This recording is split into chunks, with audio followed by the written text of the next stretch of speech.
clear from day one that this is a moment for reform for the Met, and the ghastliness in this report is a salutary reminder of that. We've achieved an awful lot so far. We've built our plan and we've started to make some changes. Around the toxic culture, which is a big part of this report, we've strengthened our counter-corruption capabilities. We're sacking officers at a faster rate, we're suspending more officers, and I'm still pushing the Prime Minister and Home Secretary for more powers to be able to help me move more quickly in dealing with some of the toxic individuals.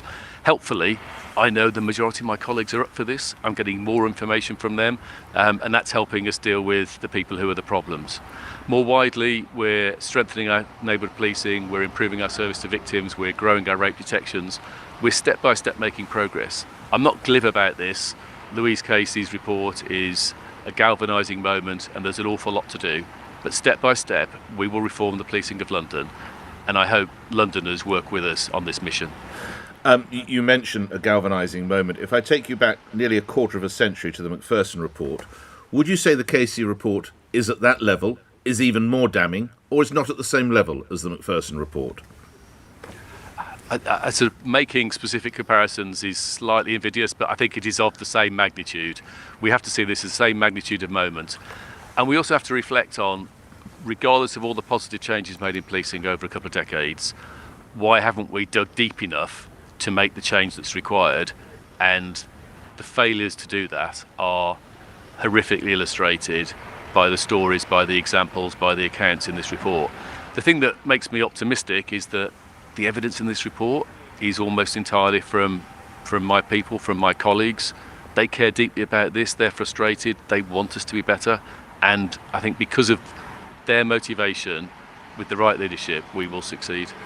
Now, back in 1999 in the Macpherson report, the Met was said to be institutionally racist. We hear, 24 years on, it is again institutionally racist, and that is on your watch. But you have issue with those words. Explain why. So, first of all, Nick, I should be really clear to your listeners. I absolutely accept the diagnosis and the detail in the report. We have racists, we have misogynists, we have homophobes, and unfortunately we have systemic failings that create bias, we have management failings and cultural failings that add to that. So that diagnosis that Louise Casey gives, I fully accept. The issue about the label, I understand her using the term, and I have no comment to make on that. The challenge is it has different definitions, different understandings, and I think it's ambiguous.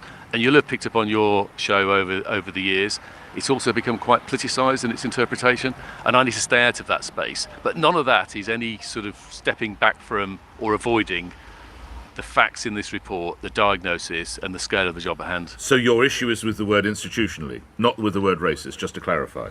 Yeah, completely, yes. We have racist, misogynist, homophobes in the organisation. We have systemic failings, and we're going to tackle them. When Baroness Casey was asked if the Met could have more officers like the serial rapist Carrick and Cousins, she replies, quote, "I cannot sufficiently assure you that is not the case." Commissioner, can you? I'm doing everything possible to nail down that risk. So you can't, respect for you're a copper. You can't, can you, Commissioner? I can't 100%, no. So, and that's deeply upsetting, isn't it? Now, what we're doing is we're re-vetting all of our officers. We're checking every officer against all the national databases. We're looking back at thousands of previous cases to make sure that we've looked at them properly. I'm suspending more officers. I'm sacking more officers. So I'm doing everything that those cases illustrated we failed on in the past to find anybody in this organisation who presents any risk to the public and sort them out immediately. And I've been pushing the Home Secretary and the Prime Minister for rapid changes to police regulations to enable me to more robustly deal with this. Can you give us a context? How many officers have been reported? How many officers have been suspended? The level of work you and your colleagues are getting through? Some of the numbers I'm seeing in these territory are as much as doubling the sort of long-term rates. I'm going to do a full report and update on this at the end of the month with all the data on the work we've done over the last 3 months. Sorry, doubling the long-term rate. I'm so sorry. Does that mean 200, 300? I'm confused. I'm going to give the detailed numbers at the end of the month. We are in the 100. The reason I say that, Nick, is that I commissioned this work sort of 3 months ago. It's a massive amount of work to revet all the organisation to all of this, and my team are working like fury to get the work completed by the end of the month, and that's why I want to wait till then to give the exact numbers. Okay, but we're talking hundreds lastly on this. Yeah. The numbers per year will be of that order. Yes. Okay. When we spoke, when the interim report was published, Sir Mark, in October, Yes. You conceded that you'd shed a tear because of the passion you're putting into the job of what you'd had to read. What was your reaction last night, yesterday, whenever you were given the report? I've been sort of digesting different drafts of the report for 2 or 3 weeks, and it really hurts to read it when you care about the service. I've been in policing, except for the last 4 years, for all my adult life, and I in different forces around the country, and I care deeply about it, and I care deeply about our people and about the public of London, and we're letting them down so badly, and I've apologised for that, and I repeated that apology yesterday. What jumped out at you most? It's the personal testimonies of officers, and I think I said when I spoke to you before, Nick, I've had officers sat in my office talking about their poor experiences and confiding in me, and Dane Lim-Knowles, my deputies, had the same, and those stories are really hurt, but they are also galvanising. They double our resolve. We are going to see that these reforms, Londoners need a successful police force, and regardless of the tens of thousands of good people I've got, we're not doing well enough at the moment, but we're all determined to do better. And if Londoners can work with us, we can succeed. You're absolutely right. You are a policeman down to your boots. You have served in different forces, but it's worth reminding listeners you did 7 years in a very senior role at the Met until, as I recall, 2018. This obviously is a force you've worked very closely with. You never witnessed anything like this in your time in the Met as a senior officer. No, I've always been absolutely ruthless on standards and discipline, and all the panels I've chaired I've been very tough on. So you're an ace, you're an assistant commissioner, and you didn't know this was going on with the blokes and women who are working around you. Just some of my listeners are finding that difficult to digest, Commissioner. I understand that. Most of my attention when I was in the Met, I was sort of wrestling with terrorism and terrorists. But I should have seen in the organisation, we all should have seen more. We all have to reflect as leaders over decades in policing. Despite the positive changes we've been making, why haven't we seen the depth of these issues? And I can spend a long time looking back, but I think the most important thing now is today is the reforms that we're putting in place. We have a plan, we've put a plan in place, we're making changes already, and Louise Casey's recommendations will inform that plan and make us all the more bold and determined. One of the recommendations or suggestions, Commissioner, is that if there isn't change brought about in 5 years, the force could effectively be axed or broken up. Your reaction to that? London's a big complex city. It's always going to have a big complex organisation. If you break it up, that won't be to the benefit of London. The answer to this problem is change, is dramatic change, is sorting out the people who shouldn't be in the organisation, building the positive culture and team of those who are here, and organising ourselves better for the people of London, doing a better job for victims of for victims of crime, such as the violence against women and girls perpetrated by male predators, the sort of things Louise calls out in her report. We're making improvements on that day after day, and Londoners will see those improvements month after month. Last couple of questions. An LBC exclusive poll early this month found a record low level of trust in the force, and I spoke at that point with David Now Lord Blunkett. One of his suggestions that jumped out at me was an active drive to recruit more female officers. He felt that could be quite a benefit to the force. Your reaction to that? Yeah, I don't disagree with David's comments there. We have been recruiting more female officers. We've tipped past 30%, I think, in the last year of our ranks, and so it's going in the right direction. Of course, I'd like it to be 50%, but it is going in the right direction. I think when we think about diversity in policing, it's too often talked about from just a representative perspective. The most important thing for me is to be as effective as possible. The best organisations in the world, private sector or public sector, are the ones with diverse teams, because the last thing you want is groupthink. You want people who have different backgrounds, different understandings, different expertise who come together. And it's that diversity that will help us succeed. Last one, really.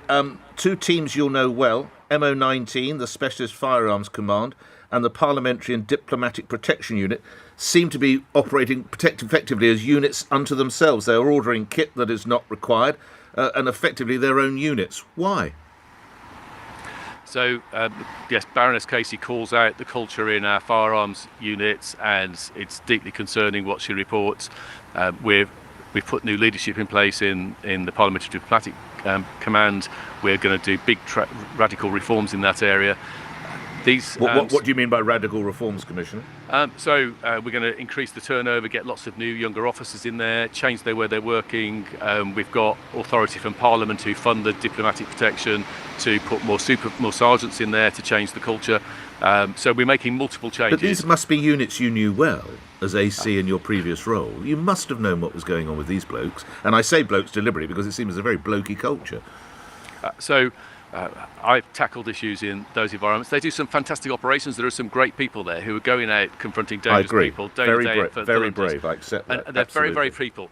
And so that's the challenge here, isn't it? That on the one hand, you've got teams with very brave people who are dedicated, who do things that 99% of us wouldn't do in terms of protecting London. But within that, we've got some toxic culture as well, and we need to support the brave and the best and rid ourselves of those toxic individuals who are damaging their reputation. But they're buying unusable night vision goggles and tomahawk axes, and meanwhile a fridge is allowed to break down that's got crucial samples from rape cases in it. How come they got the loot and the others didn't?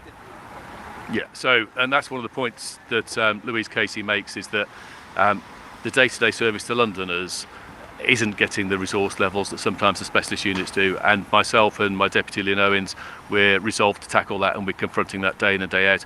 In terms of the particular cases and allegations within Louise Casey's report, she's pulling together the evidence that has been provided to her anonymously, and she's looking to try and give us the evidence that she has so that we can investigate any cases and deal with those individuals. Lastly, I'll let you crack on after this question. Next time we speak, whenever it might be, how will we know, how can we, Londoners, how indeed can your colleagues, the men and women who are brave enough to pull on their uniforms today and go out and do the job, how will they know that the governor's making progress? Commissioner.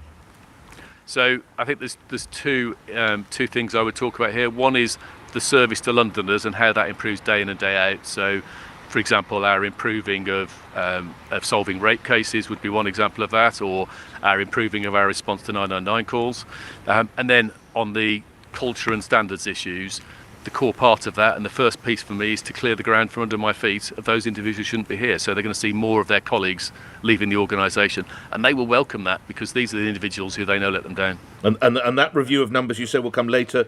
Did you say later this year or in the spring? At the end of the month. End of the month, you're going to reveal Yes. how many people have gone and whatever the numbers come out then. Exactly. Maybe we can book another appearance if you've time. I know you have to go now. Grateful for your time, Commissioner of the Met, Sir Mark Rowley, appearing here on LBC 747 News Headlines. Thomas Watts.